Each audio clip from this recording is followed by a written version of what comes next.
قبر پرستوں نے ایک اور دلیل دی اور وہ کہتے ہیں کہ سیدنا اسماعیل علیہ السلام اور ان کی والدہ محترمہ ان کو مسجد حرام میں حتیم میں دفن کیا گیا، اور یہ مسجد پوری زمین پہ سب سے اعلیٰ زمین ہے، پوری زمین پہ جتنی مسجدیں بنی سب سے افضل و اعلیٰ ہے۔ یہاں نماز پڑھنے کا ثواب پوری زمین پہ نماز پڑھنے کے ثواب سے زیادہ بہتر ہے، زیادہ افضل ہے۔ تو جب مسجد حرام میں سیدنا اسماعیل کی قبر اور آپ کی والدہ محترمہ کی قبر ہے اور وہاں پہ نماز پڑھی جائے اور زیادہ ثواب ملے، تو پیروں فقیروں باپوں بزرگوں حضرتوں شیخوں مرشدوں کی قبروں پہ قبے بنا کر نمازیں پڑھی جائیں تو کیا حرج ہے؟ آئیے اس کا جواب سننے سے پہلے علامہ سیوطی کا بھی یہ حوالہ آپ کے سامنے رکھ دیں کہ انہوں نے ان روایات کو نقل کیا، اور اس کا جواب یہ ہے کہ کسی مرفوع حدیث سے ثابت نہیں کہ سیدنا اسماعیل علیہ السلام حرم میں دفن ہوئے۔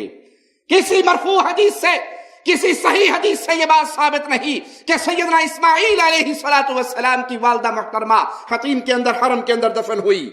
اور جو روایات امام سیوطی نے نقل کی ہیں وہ تمام کی تمام کمزور، لا یعنی من گھڑت موضوع روایتیں ہیں جو احادیث رسول کہلانے کے قابل نہیں ہے، جو موضوع ہے، من گھڑت ہے، کمزور ہے، لا یعنی ہے، اور اس پہ کلام محدثین کا موجود ہے۔ اور پھر اتنا ہی کافی ہے کہ وہ سب کی سب موقوف روایات ہیں، کوئی ایک روایت بھی رسول اللہ صلی اللہ علیہ وسلم تک نہیں پہنچتی۔ تو ان روایات کو صحیح احادیث کی روشنی میں پیش کرنا، ان کے مقابلے میں پیش کرنا قطعاً اہل ایمان کے لیے جائز نہیں۔ علامہ البانی رحمہ اللہ فرماتے ہیں کہ ان تمام روایات کو غلط قرار دیا جائے گا۔ کیوں؟ وہ فرماتے ہیں ان روایات کا صحیح ستہ میں نہ ہونا، مسند امام احمد میں نہ ہونا، حدیث کی مشہور کتابوں میں نہ ہونا دلیل ہے کہ یہ ضعیف روایات ہیں، موضوع روایات ہیں، من گھڑت باتیں ہیں۔ اور کہتے ہیں کہ امام ابن جوزی رحمہ اللہ نے بڑی پیاری بات کہی کہ جب دیکھو کہ حدیث کسی معقول یا منقول کی مخالف یا بنیادی ماخذ حدیث سے ٹکرانے والی ہو تو سمجھو کہ یہ من گھڑت قصہ ہے۔ اصول اور بنیادی ماخذ حدیث سے مراد وہ مشہور حدیث کی کتابیں ہیں، مجموعہ ہے، خزانہ اسلام ہے۔ اگر اس کے اندر وہ روایات نہیں ہے، مجہول راستے سے آ رہی ہے اور وہ نبی صلی اللہ علیہ وسلم تک پہنچ بھی نہیں رہی، صحیح احادیث کی روشنی میں ان کو تسلیم نہیں کیا جائے گا۔ اور اس میں زیادہ سے زیادہ ان روایات کے بارے میں جو ملتا ہے وہ یہ ہے کہ وہ ضعیف اسناد سے مروی کمزور اور موقوف روایات ہیں جن کو اہل بدعت بڑے بڑھا چڑھا کر اپنے لیے بڑے دلائل سمجھ کے پیش کرتے ہیں۔ اور اس شبہ کا ایک رد یہ بھی ہے کہ سابقہ تمام انبیاء علیہم السلام کا دین اور طریقہ قبروں پہ مسجدوں کے تعمیر سے منع کرنے کا تھا۔ تمام شریعتوں کے اندر مسجدوں پہ، قبروں پہ مسجدیں بنانے سے منع کیا گیا۔ اور سب سے پہلے جنہوں نے اس کا ارتکاب کیا، جنہوں نے یہ جرم کیا، قبروں پہ مسجدیں بنائی، وہ لوگ ہیں جو انبیاء علیہم السلام کی دعوت کے مخالف تھے۔ یہود و نصارہ کے گروہ نے یہ عمل کیا، اسی لیے محمد کریم صلی اللہ علیہ وسلم نے یہود و نصارہ پہ لعنت کی۔ یہ اس بات کی دلیل ہے کہ سب انبیاء نے اپنی امتوں کو قبروں پہ مسجدیں بنانے سے منع کیا۔ سب انبیاء لا الہ الا اللہ کا پیغام دے کر گئے، اور جب قبروں پہ مسجدیں بنتی ہیں، وہاں پہ عبادت کے مراکز بنتے ہیں، وہاں طواف، نماز، رکوع کے مناظر دکھائے جاتے ہیں، تو وہ چیز توحید کے عقیدے کو مسلمانوں کے دل سے کھرچنے کے لیے کافی ہوتی ہے۔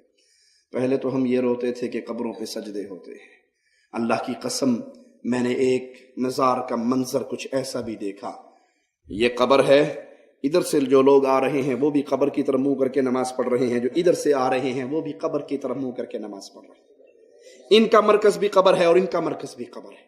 یہ نہیں کہ قبر ہے اور سب نے قبلے کی طرف منہ کیا ہے، ادھر کے سوار آ رہے ہیں ان کا منہ ادھر ہے، جو ادھر سے زائرین آ رہے ہیں ان کا منہ ادھر ہے، اور سب پوج رہے ہیں اس کو جو بیچارہ اپنا استنجا نہ کر سکا تھا، جو اپنے روتے ہوئے بچوں کو چپ نہ کرا سکا تھا، جو اپنی بیوی کی آنکھوں سے بہتے ہوئے آنسوؤں کو روک نہ سکا تھا، جو اتنا لاچار تھا کہ اس کو لوگوں نے مل کے کپڑے اتار کے، کپڑے پھاڑ کے، طہارت کرا کے، کندھوں پہ سوار کرا کے مٹی میں دفنایا تھا۔ آج کلمہ پڑھنے والوں کی چہروں کی نسبت اس مردے کی طرف ہو گئی۔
یہ قبر پرستی جب بھی پیدا ہوتی ہے تو شرک کا طوفان اٹھتا ہے، اس لیے تمام انبیاء کی شریعتوں میں قبروں پہ مسجدیں بنانے کو حرام قرار دیا گیا۔ تو یہ کیسے ہو سکتا ہے کہ سیدنا اسماعیل علیہ السلام جو توحید کا پیغام لے کر آئے، جو سیدنا ابراہیم کے لگتے جگر، جن کی توحید کے عقیدے کی پختگی کا کیا کہنا کہ اللہ مالک نے امت محمدیہ کے لیے بھی سیدنا ابراہیم علیہ السلام کو آئیڈیل قرار دیا۔ قد كانت لكم اسوة حسنة فی ابراہیم، تمہارے لیے سیدنا ابراہیم کی زندگی کے اندر آئیڈیل اسوہ حسنہ ہے۔ وہ اسوہ حسنہ والی بات کیا ہے؟ اذ قالوا لقومهم، ابراہیم اور ان کے ساتھیوں نے علیہ السلام اپنی قوم سے کہا تھا ہم تم سے بری ہیں، تمہارے معبودان باطلہ سے بری ہیں، ہمارے تمہارے درمیان اختلاف ہے، لڑائی ہے، اس وقت تک باقی رہے گی حتی تؤمنوا باللہ وحدہ، جب تک تم ان مردوں سے منہ موڑ کے ایک اللہ پر ایمان نہ لے آؤ گے۔ ان کے فرزند ارجمند اسماعیل علیہ السلام، جنہوں نے اللہ کو راضی کرنے کے لیے اپنے بابا سے کہا تھا بابا آپ کو خواب میں جو حکم ملا ہے اس پہ پورا کیجئے، میں اپنے سر کو زمین پہ رکھ کے اپنے رب کی رضا پہ راضی ہوتا ہوں۔ انہوں نے اپنی والدہ کو خود بیت اللہ میں دفن کیا ہوگا۔ یہ من گھڑت قصے ہیں جس کا حقیقت سے کوئی تعلق نہیں۔ اور اگر بالفرض محال یہ تسلیم کر لیا جائے، مان لیا جائے کہ یہ تمام موقوف آثار اور روایات صحیح بھی ہیں، تب بھی سیدنا اسماعیل اور ان کی والدہ حرم میں دفن ہے، تب بھی قبر پرستوں کے لیے قبروں پہ مسجدیں بنانے کی یہ دلیل نہیں بنتی۔ کیوں؟ سیدنا اسماعیل اگر مان لیا جائے ایک لمحے کے لیے، ان کو راضی کرنے کے لیے مان لیتے ہیں کہ سیدنا اسماعیل کی قبر حتیم کے اندر اور ان کی والدہ محترمہ کی قبر موجود ہے، تو سوال وہ قبر چھپی ہوئی ہے یا ظاہر ہے؟ چھپی بھی ہے، نظر نہیں آ رہی۔ اگر مان لیا جائے، اب بول تو یہ قصہ ہے، کہانی ہے، من گھڑت روایات ہے جو صحیح حدیث سے ٹکرا رہی ہے، اگر مان لیا جائے کہ یہ بات صحیح ہے، تب بھی ان کی قبر ظاہر ہے یا خفیہ ہے؟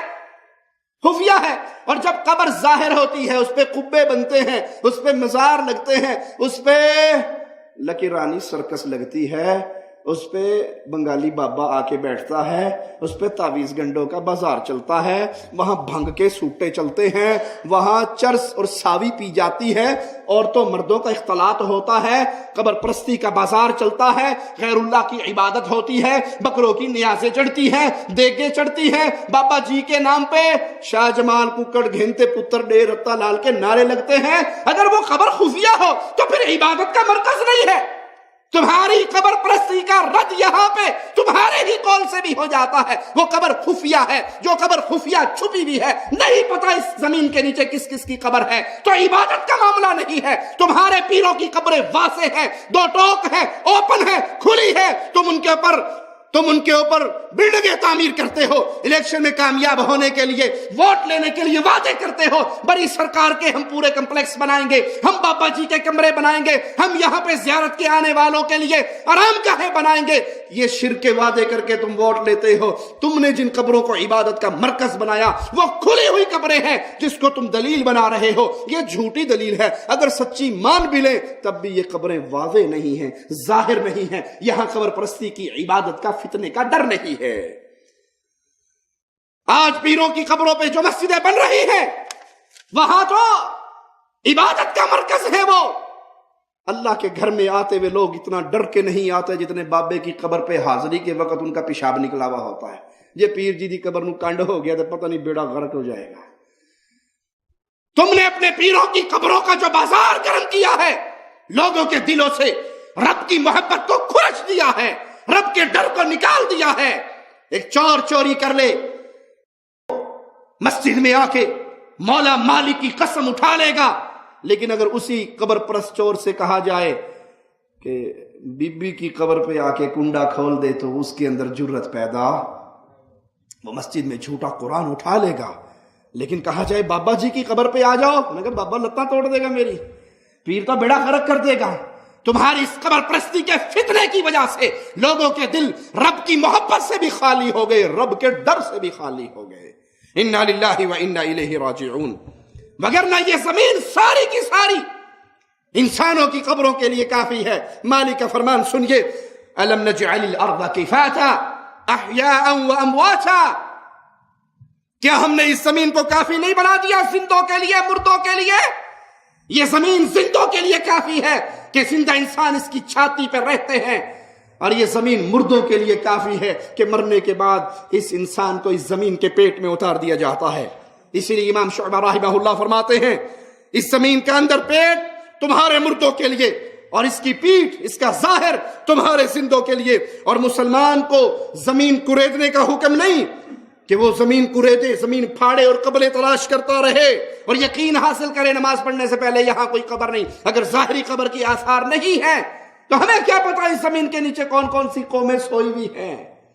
مسلمان کے اوپر یہ لازم نہیں کہ وہ نماز پڑھنے سے پہلے زمین کو کھودے، سوراخ کرے، بورنگ کرے، یہاں پہ چیک کرے کہ قبریں ہیں یا نہیں.